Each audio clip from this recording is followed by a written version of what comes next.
Ouais, bonjour à tous. Merci à tous d'être là. Merci aussi à Nikon pour l'invitation. Franchement, ça fait plaisir. C'est la première fois que je fais une conférence, comme ça à Paris, loin de ma campagne, loin de chez moi. Et aujourd'hui, je vais vous parler d'un sujet, qui me tient à cœur, qui me plaît beaucoup. Donc, en quelques mots, moi, je m'appelle Théo Bonnefous, je suis photographe, vidéaste animalier. J'ai 24 ans et j'habite en Aveyron. Donc, ça fait 7-8 ans maintenant que je photographie la faune sauvage autour de chez moi. J'essaie de mettre en avant, la faune sauvage, de m'émerveiller devant le vivant sans partir à l'autre bout du monde. C'est ce que j'essaie de montrer, de transmettre à travers mon travail.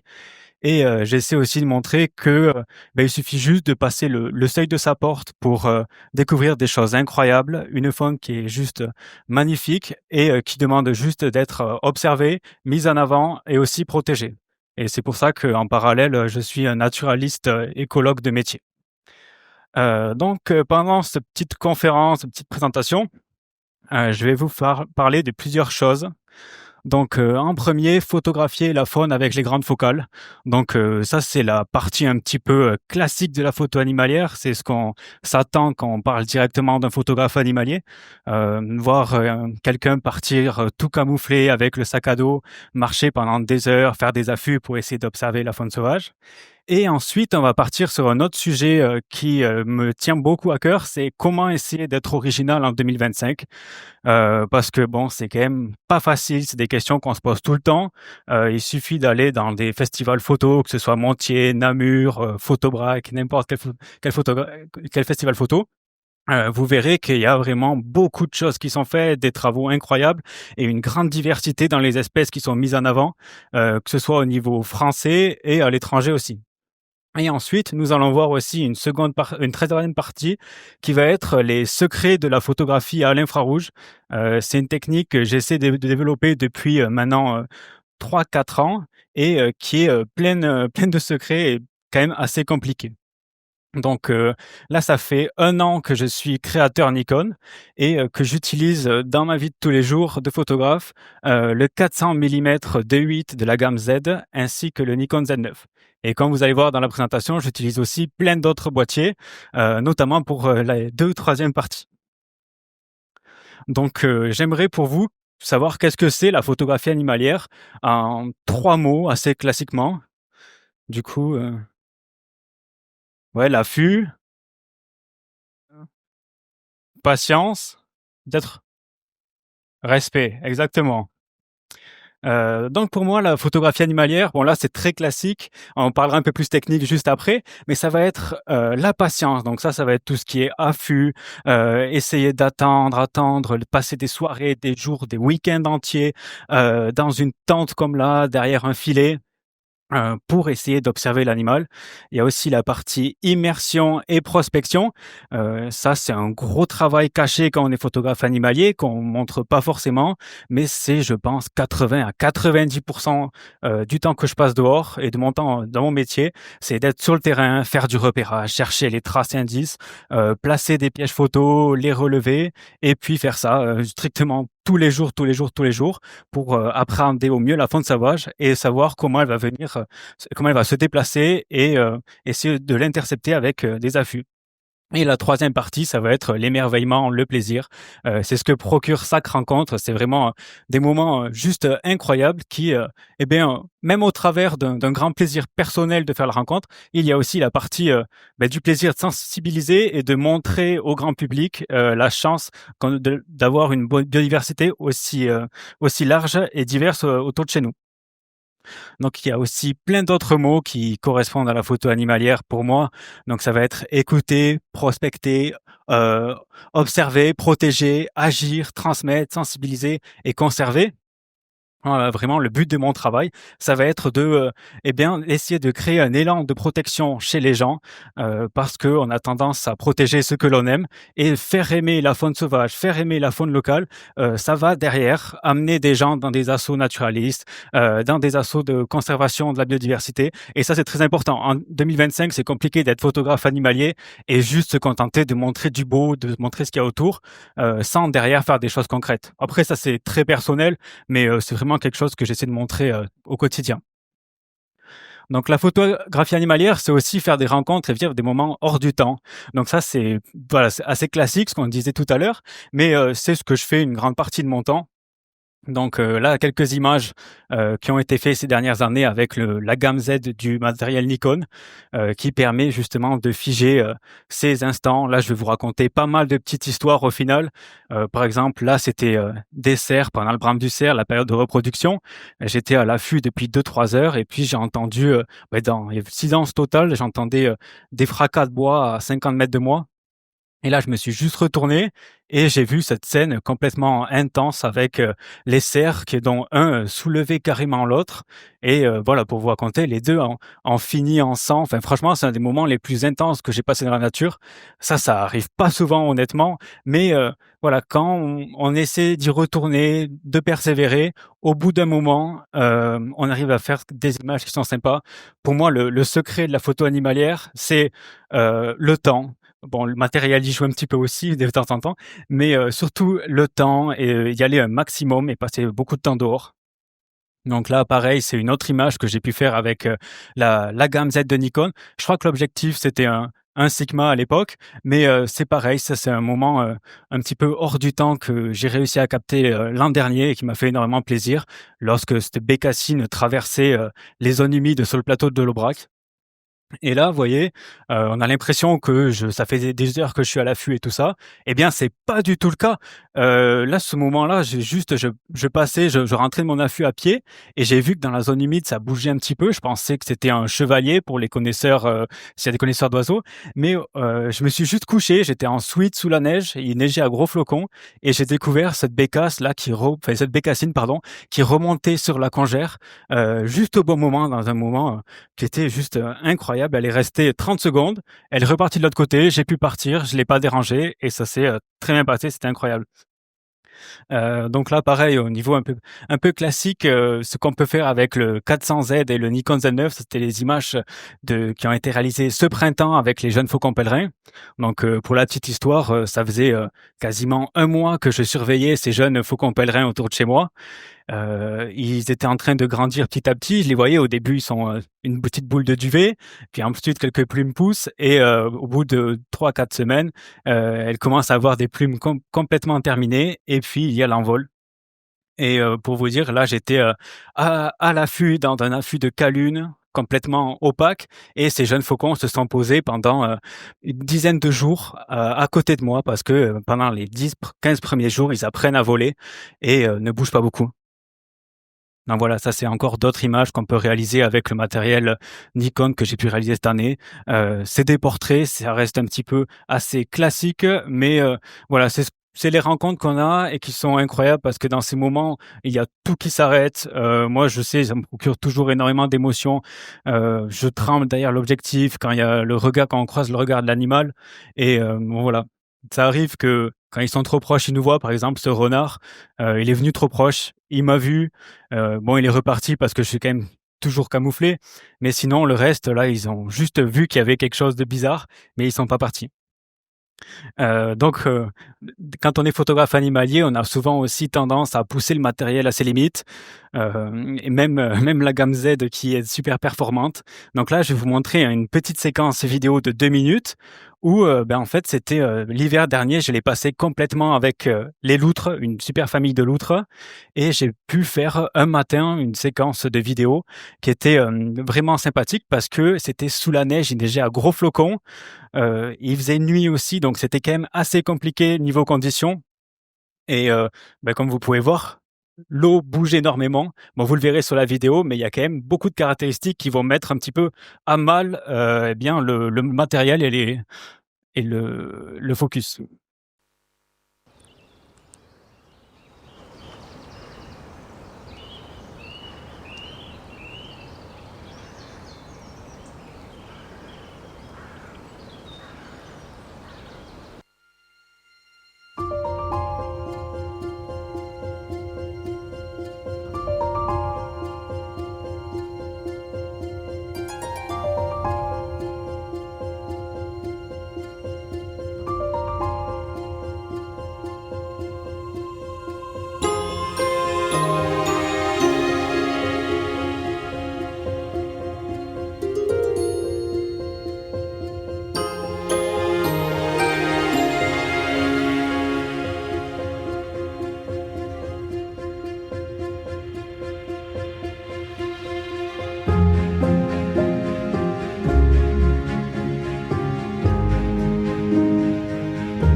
Ben voilà, ça c'est des images que j'ai pu tourner, juste à côté de chez moi cette année et comme vous pouvez voir, les conditions étaient un petit peu compliquées pour les collimateurs et ça, c'est des images qu'il y a, 4-5 ans avant l'arrivée de la gamme Z, c'était juste, impossible à imaginer, à part avec un focus totalement manuel. Mais là, dites-vous, je suis pas du tout en manuel, c'est le tracking 3D qui arrive à attraper la loutre tout le temps non-stop, malgré tous les mouvements. Bon, des fois, il y a quand même quelques bugs, mais en général, vous avez vu, on arrive quand même à sortir quelques images et pour vous dire, là, j'étais à l'affût, mais sans trépied, donc j'étais juste couché au sol et la stabilisation a plutôt très, très bien marché et pour ajouter un petit peu de stabilisation, vous avez vu, les images sont pour la plupart ralenties à 1/4, ce qui permet, du coup, de limiter un petit peu les mouvements, sur le rendu final.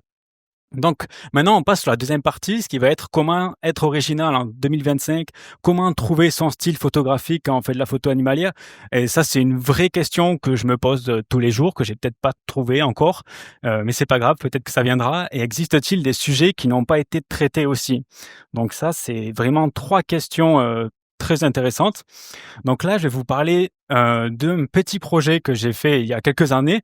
C'était, bien en fait, en 2022, j'ai eu la chance de passer mon hiver avec les faucons pèlerins derrière chez moi et je voyais que les faucons, ils se posaient toujours sur les mêmes branches, toujours sur les mêmes perchoirs, sur les mêmes, les blocs rocheux on appelle ça des lardoirs, c'est là où ils viennent plumer leur proie et je me suis dit: «Attends, mais Théo, est-ce que j'aurais pas l'idée de faire des photos avec des objectifs grand angle pour changer un petit peu la perspective qu'on peut avoir de la photo animalière et donc, j'ai retrouvé plutôt des petits boîtiers. C'est des boîtiers, vraiment, c'est des réflexes. Ça, c'est un D5300. J'ai aussi un D5600, un D850. C'est des boîtiers qui étaient très utilisés, qui étaient en fin de vie et que, des amis n'utilisaient plus du tout, ils voulaient les jeter. Donc je leur ai dit: «Bah, écoutez, moi, je récupère vos boîtiers». J'ai essayé de manigancer quelques trucs. Là, vous voyez, c'est un transmetteur radio. C'est avec des transmetteurs radio, tout un système avec un détecteur de mouvement, mais ça, j'en parlerai un petit peu plus après et voilà, directement, j'ai installé ça en 2023. Je l'ai installé en février, avant la période de reproduction des faucons. Comme ça, en fait, pendant toute la période de reproduction, mon matériel tournait sans que je sois sur le terrain. Du coup, il y avait, aucun dérangement, et j'ai été relever ça une fois que c'était totalement terminé. Donc là, voilà, il y a une première image que j'ai trouvée, plutôt sympathique. C'est vraiment la toute première que ça a fait et ensuite, là, c'est pareil, une autre avec un accouplement de faucons. Donc la photo est pas incroyable, mais le moment naturaliste, pour moi, l'est de pouvoir, arriver à avoir un accouplement de faucons. Donc il y a eu à peu près, 1 500 photos. Sur les 1 500, pour vous dire, il y en a 10 qui étaient exploitables, même pas, 5 ou 6. Celle d'avant, celle-là et peut-être une autre. Mais voilà, c'est souvent compliqué quand on fait ça, surtout dehors, parce qu'il y a, la luminosité qui change beaucoup d'une journée à l'autre. Des fois, le soleil tape très, très fort et du coup, ça fait cramer, toute la photo. Donc ça, c'est à prendre en compte et voilà, quand on fait du piégeage photographique en animalier, il y a énormément, énormément de déchets, ça c'est sûr. Donc maintenant, eh bien, en fait, Nikon, ce qu'ils ont fait il y a quelques années sur la gamme Z, c'est qu'ils ont sorti un super outil qui s'appelle l'autocapture. Et l'autocapture, c'est disponible sur le Z6 III, Z8, Z9, peut-être sur d'autres boîtiers, mais je me rappelle plus très bien. Donc, je vais vous montrer ça rapidement sur le boîtier, mais en gros, ça, c'est une image qui a été réalisée avec l'autocapture. Vous voyez, moi, je suis monté dans un arbre juste là, j'ai accroché mon Z9 qui était sanglé un petit peu n'importe comment, mais ça a fonctionné parce que j'ai réussi à faire cette image au printemps. Et je vais essayer de suite de vous montrer vite fait ce que ça donne. Il faut que j'ai quelque chose qui ne bouge pas du tout pour pouvoir le faire. Mais alors, tout d'abord, on va aller dans les menus, juste ici, que ce soit en prise de vue photo ou prise de vue vidéo, ça marche de la même manière. Donc là, regardez, on part tout au fond en prise de vue automatique. Et en fait, ça fait, un petit peu comme, ferait un piège photo dans la nature. Je sais pas s'il y en a qui connaissent ces petites boîtes qui vont déclencher dès qu'il y a un mouvement. Et beh, là, c'est exactement pareil. On n'a pas besoin d'être derrière l'appareil pour faire des images. Et ça, c'est vraiment, vraiment, vraiment utile. Ça permet de faire des trucs un petit peu différents et moi, ça m'est arrivé aussi de le tester, le soir, par exemple. J'avais pas le temps, j'étais dans la forêt derrière chez moi. J'ai posé, mon Z9 et mon 400 en direction d'une loge de pics verts, tout simple, hein, et je l'ai laissé là pendant, 3 heures en automatique pour voir, s'il allait déclencher. bon, il faut quand même faire attention que être sûr qu'il y ait personne qui vient se promener dans la forêt parce que bon, il y a quand même, un peu de matos dehors. Donc voilà pour le menu du réglage. Comme vous pouvez voir, il y a plusieurs possibilités. Donc soit la détection au mouvement, où en gros tous les collimateurs sont en place et dès qu'il y a un mouvement devant, ça prend et ça détecte.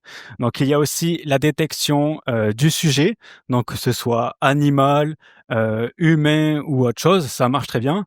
Et il y a aussi la distance. Ça, j'utilise pas forcément dans mon utilisation quotidienne, mais par exemple sur un chemin ou une coulée où passent les animaux, on pourrait le mettre entre 3 mètres et 10 mètres. Et dès qu'il y a un sujet qui rentre là-dedans, ça fonctionne.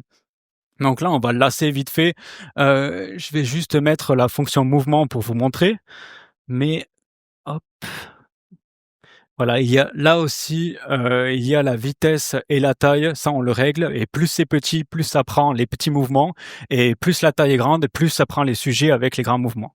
Donc c'est un petit peu technique, si vous voulez le faire, de vous-même, c'est pas mal aussi. Il y a aussi une possibilité là qui s'appelle Area. En gros, on peut, faire, ouh on peut faire sauter des zones. Là, comme ça, en fait, si jamais il y a du mouvement là-dedans, ça déclenche pas. Et ça, c'est plutôt bien aussi, surtout si on est, sur une zone un peu précise. Donc je vais essayer de le lancer et vous montrer ce que ça donne. Donc i suivant. Voilà, dès vous voyez, dès qu'il y a ma main, là, ça marche pas. Ça scintille, c'est normal, parce qu'il y a plein de lumière autour et voilà, dès que ma main passe, hop, ça prend et le focus suit, souvent.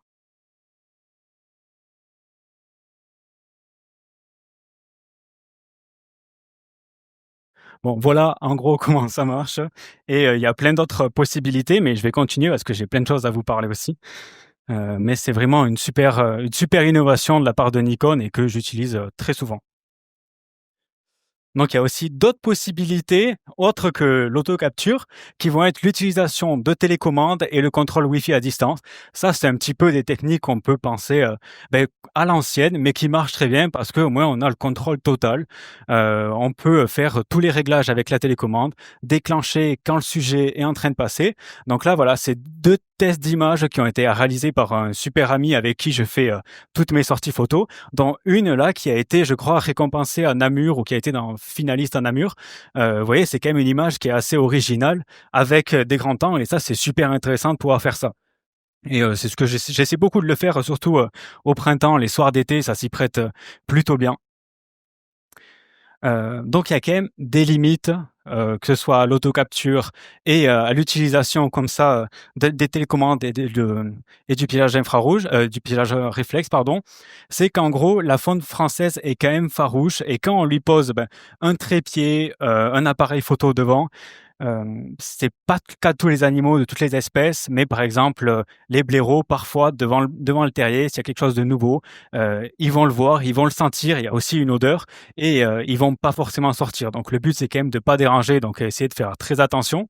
L'autonomie est limitée parce que dans tous les cas, qu'on soit, avec la télécommande, on peut pas laisser le matériel très longtemps ou même, bien avec, l'autocapture. L'autocapture sur le Z9, c'est 4h30, 5 heures d'autonomie, ce qui est quand même pas mal. Batterie externe, ça fait 12 heures, même ça peut monter à 24 heures avec un gros truc.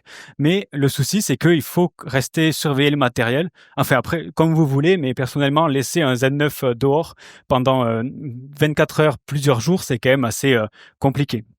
Donc, j'ai essayé de réfléchir à plusieurs solutions pour, eh bien, laisser du matériel tourner dehors pendant longtemps et essayer de faire de la photographie animalière sans être forcément derrière le boîtier. Donc, ce que j'ai fait, c'est que tout d'abord, j'ai racheté les petits boîtiers dont je vous parlais tout à l'heure, mais aussi des flashs. Et ça, c'était il y a 3 ans. J'ai testé des images avec des flashs et je me suis vite rendu compte que c'était quand même plutôt compliqué de faire ça en milieu naturel parce que, là, vous voyez, il fallait, 1 heure de marche pour y aller, donc il fallait, que j'aille avec des amis, prendre plusieurs trépieds dans le dos, des grosses boîtes, des grosses batteries énormes pour tenir un mois. Donc c'était quand même assez compliqué. Et là, voilà, ça c'est aussi pareil. En fait, c'est un arbre C'est un arbre, mais un arbre qui est un peu spécial parce que là, vous voyez, il y a ce qu'on appelle un dendrothelme. En fait, c'est un endroit qui est rempli d'eau où les animaux viennent boire pendant l'été. Donc là, on est dans les Bouches-du-Rhône, un endroit où il fait extrêmement chaud et toute la faune sauvage venait boire dans cet arbre. Donc là, vous voyez, il y a un chamois, un chevreuil et là, un mouflon d'Arménie. Non, un mouflon à manchette, pardon. C'est une espèce qui est juste à un seul endroit en France. Et en fait, il y avait aussi une meute de loups qui venait ici. C'est pour ça que je l'ai placé comme ça avec un ami qui suit les loups et on allait souvent les voir. Sauf qu'on s'est rendu compte, en fait, j'avais posé des pièges photos aussi classiques pour surveiller la réaction des animaux et là, je me suis vraiment rendu compte, je me suis remis en question parce que j'ai vu que le flash, en fait, ça dérangeait. Jusqu'à là, il y avait plein d'avis qui divergeaient, j'avais discuté avec des photographes et en fait, ça dépend des espèces. Vous voyez, il y a des espèces qui sont pas sensibles forcément au flash avec les longueurs d'onde normales visibles par l'homme, mais il y en a d'autres, par exemple, le chevreuil, le chamois, on voit pas, la photo est cool, mais 2 secondes après, ils prennent leurs jambes à leur cou, ils reviennent pas. Et les loups, ils sont jamais venus pendant un mois. Donc là, je me suis dit, bon Théo, t'arrêtes ça sert à rien. Le but, c'est pas de déranger la faune sauvage quand on fait de la photo animalière. Du coup, j'ai totalement changé de projet et je suis passé à l'infrarouge. Donc ça, c'est une nouvelle technique, que je vais parler juste après, parce que j'ai découvert ce château abandonné, un château abandonné qui était, eh bien, plein de vie. C'est un château du XVIe siècle qui est, fermé, mais dont j'ai les accès avec, ben, vous voyez là, des livres au sol, il y a une architecture qui est ancienne, il y a une dizaine de pièces comme ça et c'était l'occasion, de passer tout mon matériel à l'infrarouge. Donc ça, c'est va être une technique qui est très particulière parce que, bah, je vais en parler juste après, mais là, vous voyez, pour vous faire rapide, il y a le boîtier juste ici, juste là, les émetteurs radio. Là, il y a 2 types de détecteurs de mouvement que je vais présenter juste après et là, il y a mes flash, avec, des filtres spéciaux, donc je vais parler juste après aussi. Donc voilà, ça c'est l'infrarouge. Là, vous voyez, c'est l'ensemble du spectre lumineux. Ce qui est visible, je crois, c'est entre là et là, 400 à 700 nanomètres en moyenne. Et après, au-dessus de 700, c'est de la lumière infrarouge. Ça, c'est ce qu'on voit pas à l'œil nu. Les animaux voient pas non plus à l'œil nu. Et ce que les boîtiers ne voient pas de base, parce qu'il y a un filtre coupe infrarouge devant les boîtiers quand on les achète, un boîtier normal. Et ce que je fais, c'est que je fais défiltrer ce boîtier. J'enlève le coupe infrarouge, j'enlève ce qui pourrait stopper les entrées des différentes lumières avec un défiltrage full spectrum. Et du coup, ben, le boîtier, il se retrouve à capter les lumières allant de l'UV au sommet de l'infrarouge. Et voilà, voyez le rendu. Ça rend complètement rose-violet parce que c'est des lumières infrarouges et à l'œil nu, en fait, on voit rien du tout. Vraiment, le flash ça peut déclencher, le boîtier déclenche, on voit pas. Sur les flashs, il y a attendez, je vais remonter juste au-dessus. Là, vous voyez? Là, juste là, il y a des filtres qui empêchent la lumière de passer, au-dessous de 750 nanomètres, je crois. Du coup, il y a vraiment juste la lumière infrarouge qui passe. Quand on regarde devant, on voit quasiment rien, peut-être une toute petite lumière rouge, un petit peu violette, mais c'est minime comparé aux flashs de base qui allaient éclairer les animaux. Et ça, les animaux, ce qu'il faut savoir, c'est qu'ils le voient pas et ça les dérange pas du tout. Enfin, en tout cas, les espèces sur lesquelles je travaille, ça les dérange pas. Parce qu'en fait, dans aux premiers abords, dans ce château, on avait trouvé une famille de chouettes effraies. Pour les connaisseurs, c'est une espèce de chouette qui est plutôt rare par chez moi en Aveyron. Et du coup, j'avais installé plein de petits pièges photos et on s'est aperçu qu'il y avait une famille de genettes. La genette commune, c'est un petit animal un peu entre une martre et un chat. C'était un animal qui était anciennement domestiqué au Moyen Âge. Et c'était vraiment intéressant parce qu'il y avait une famille complète de genettes avec des petits. Donc je me suis dit, bah écoute Théo, on va faire un travail à l'infrarouge pour faire tout ça. Donc voilà, la détection, ouais, ça c'est une image type à l'infrarouge de moi qui est en train d'installer. Ça ça prend beaucoup de temps à installer, du coup il faut faire plein de tests, passer devant, essayer de caler parfaitement et il y a plusieurs types de détection. Donc ça, une barrière, infrarouge. C'est une barrière infrarouge, ça marche un petit peu comme les trucs qu'on voit dans les dessins animés quand on est petit où il y a juste, un faisceau de 5 centimètres de large et dès qu'il va y avoir un moindre mouvement, dès que le faisceau il est coupé, ça déclenche instantanément. Et ça, c'est assez, incroyable parce qu'on peut faire en photo des sujets qui sont très rapides, du genre des oiseaux, des chauves-souris en vol aussi, vous le verrez après. Ça, je trouve ça assez fou et je connaissais pas il y a 2, 3 ans et de découvrir ça, je trouve ça incroyable. Et ensuite, il y a un détecteur de mouvement que j'utilise aussi qui est plutôt classique. Ça, c'est un détecteur qui va prendre le mouvement sur, 2-3 mètres devant et dès qu'il y a quelque chose qui va passer, ça va déclencher. Donc c'est pas un faisceau, c'est un peu plus une espèce d'air un peu plus élargi et ça déclenche un mouvement. Donc voilà, 2 tests avec dans le château abandonné, donc vous voyez, il y a vraiment, tout qui est à l'ancienne, avec moi qui est en train d'installer juste là, en train de tester les flashs et tout ça et juste là, madame la Jeunette qui traverse la pièce, au beau milieu de la nuit. Donc vous voyez, là, l'animal, il est pas du tout dérangé. J'aurais pu vous montrer la série, mais, elle quand elle passe, elle reste pendant, 2-3 heures et je peux me retrouver des fois avec, en une nuit, 1 500 photos de l'animal qu'il a pas vu et ça, c'est vraiment super parce que ça permet d'avoir, des comportements différents, plein de photos différentes. Parce que quand on fait de l'infrarouge ou du piégeage photo, ce qui est compliqué aussi, c'est que l'animal, il vient pas tout le temps. On est quand même sur des animaux qui sont sauvages. Vous voyez, par exemple, dans le château, là, la Jeunette, elle vient une fois toutes les 2 semaines, une fois toutes les 3 semaines. Et mon installation, elle dure 10 jours en autonomie. Donc ça veut dire que là, ça fait 3 ans que je travaille dessus. Toutes les semaines, j'y vais et j'ai 6, 7 photos que je trouve vraiment top. Mais en 3 ans, c'est quand même assez faible, hein. J'aimerais bien faire un vrai projet d'exposition là-dessus, mais je sais pas quand ça va pouvoir sortir. Ça va prendre le temps qu'il faut. Mais voilà, c'est quand même assez compliqué, hein. C'est comme la photo animalière en général. On sait jamais à quoi s'attendre dans tous les cas. Donc ce que j'essaye de faire, c'est d'isoler le sujet. Donc ça, il y a plusieurs techniques, mais la première, ça va être grâce, à l'utilisation des flashs et de comment on va les disposer dans la salle. Donc là, vous voyez, il y a un exemple, où ben voilà, boîtier D5300, objectif 18-55. Ça, c'est du matériel, ça coûte, 200-300 € maintenant, même pas. Bon, il y a quand même le défiltrage qui est un peu plus onéreux aussi, mais c'est quand même pas du matériel extrêmement haut de gamme, mais qui peut servir pour faire de la photo. Donc au niveau des réglages, c'est assez classique, vitesse 1/250, ouverture f8, donc on est obligé d'utiliser des ouvertures un poil grandes, enfin à f8, f9, f11, pour avoir du net de là jusqu'au fond. Surtout quand on utilise un détecteur un peu large et pas une barrière. Quand on utilise la barrière, on peut se permettre d'être à f4 et trucs comme ça. Mais là, je préfère être large, comme ça on est tranquille. ISO 1250 et les flashs sont réglés assez faibles, comme vous pouvez voir, un 32e et un 16e de puissance. Tout simplement parce que quand on est dedans et qu'on fait la photo comme ça à l'intérieur, les murs ont souvent tendance à refléter la lumière, surtout quand ils sont blancs, et on peut très très vite se faire avoir par la puissance des flashs. Donc là, voilà, il y a un triptyque que j'adore, que j'ai réalisé justement la semaine dernière, avec l'utilisation des flashs.